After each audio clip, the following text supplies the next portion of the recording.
quand il va enseigner à Adam le nom de toutes choses. Première chose, c'est que c'est le langage. C'est ce qui est très important, c'est le langage. C'est-à-dire quoi? Adam, qu'est-ce qu'il va faire? C'est qu'Allah Ta'ala va lui apprendre à désigner des choses. Désigner des choses. Ça veut dire que l'être humain, premièrement, ce qui fait sa caractéristique principale, premièrement, c'est un être communicant. Ça veut dire qu'il va communiquer. Et comment il va communiquer? Il va communiquer à travers le langage. C'est pour ça qu'Allah Ta'ala a insisté sur la question du langage. Allah subhanahu wa ta'ala dit Ar-Rahman, allama al-Qur'an, khalaqa al-insana, allamahu al-bayan. Dans un autre passage de Surat Ar-Rahman, le tout miséricordieux, Allah Ta'ala, il parlait qu'il a enseigné à l'être humain le langage. Ça veut dire le langage, c'est par le moyen qu'on va communiquer. Quand on parle du langage, parce que le langage, et aujourd'hui les études qui posent la question sur le langage et qu'on voit même, par exemple, les psycholinguistes, etc., maintenant dans toutes les recherches, et qu'on voyait aujourd'hui, on chemine vers l'hypothèse interactionniste au sens que déjà il y a un héritage biologique du langage. C'est-à-dire le langage, contrairement à certains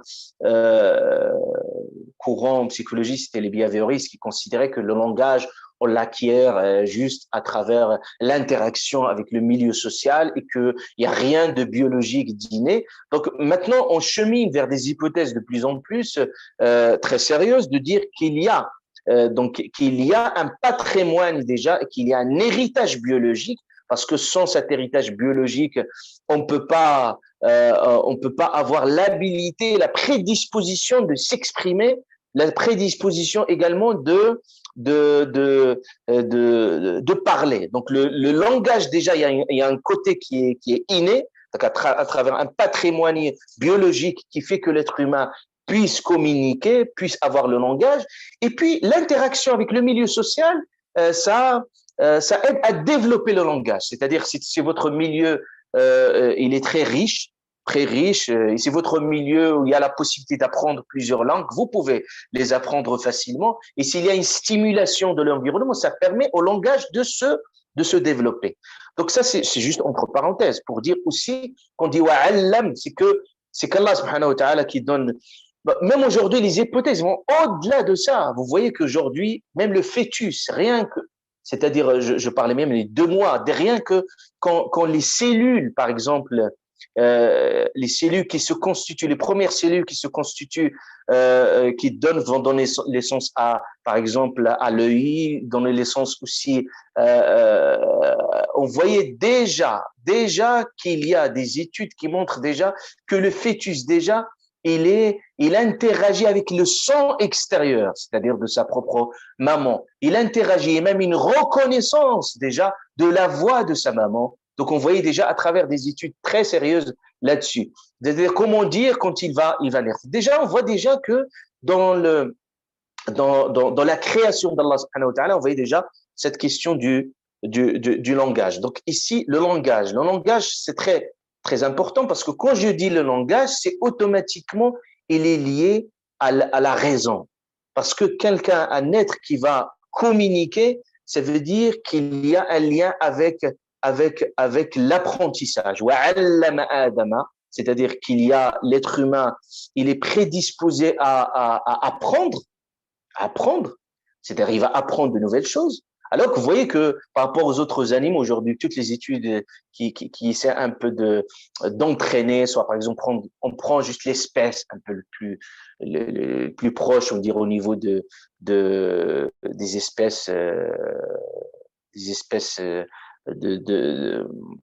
on reprend par exemple ceux qui ont par exemple des constituants, le cerveau, ils ont le système nerveux central qui est un peu plus proche, par exemple, de l'être humain. C'est pour ça qu'on fait beaucoup d'expériences sur les souris, justement, parce qu'ils ont le système nerveux central qui est très proche un petit peu de l'être humain. Donc, c'est pour cette raison-là qu'on fait des expériences pour bien comprendre tout cela. Et parfois, on fait des expériences sur le chimpanzé, etc., sur les singes, par exemple. Prenez juste les singes, par exemple, et on voyait la difficulté de faire, même maintenant, pour leur apprendre, par exemple, quelques chiffres, leur apprendre quelques modes de communication, c'est très limité. Alors pour l'être humain, il a une capacité très sophistiquée, très développée au niveau de la communication du langage.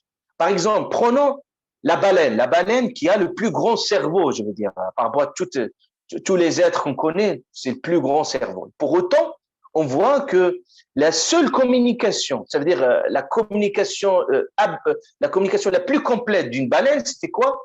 C'est quand il arrive à communiquer avec ses congénères, de leur dire, écoutez, on va aller vers une telle destination à un tel endroit.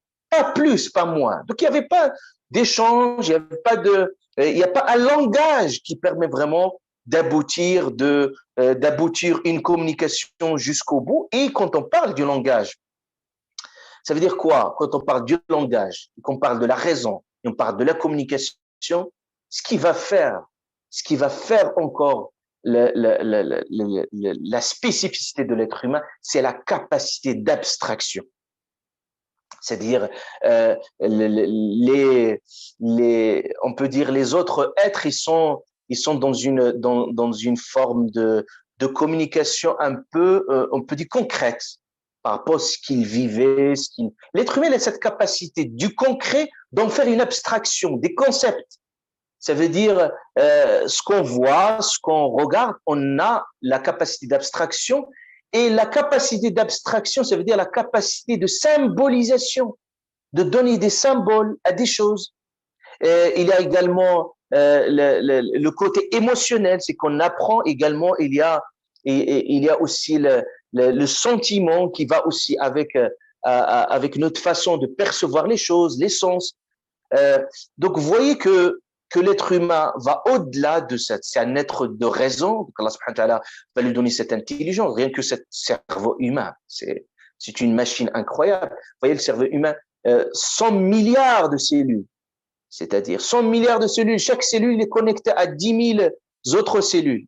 Donc, c'est quelque chose d'incroyable. C'est comme une galaxie. Voilà, vous voyez toutes les connexions dans ce cerveau-là.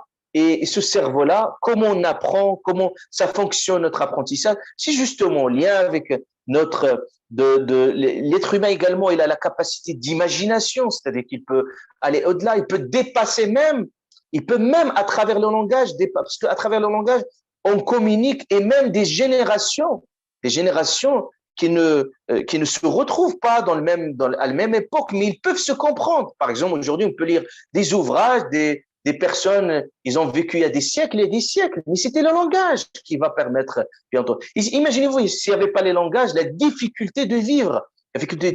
Si vous allez, par exemple, dire à quelqu'un, on va aller à la mer, vous allez le ramener jusqu'à la mer, vous dites, on va venir ici.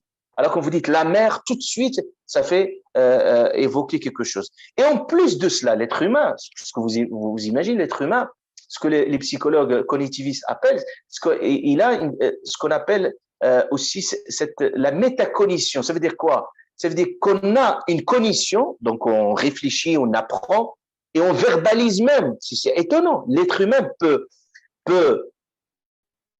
faire la chose et même verbaliser ce qu'il fait et même penser sur sa propre pensée. Ça, c'est fort pour l'être humain. C'est ce qu'on appelle la métacognition, c'est-à-dire une cognition sur une cognition. C'est-à-dire, il peut même réfléchir sur sa propre pensée.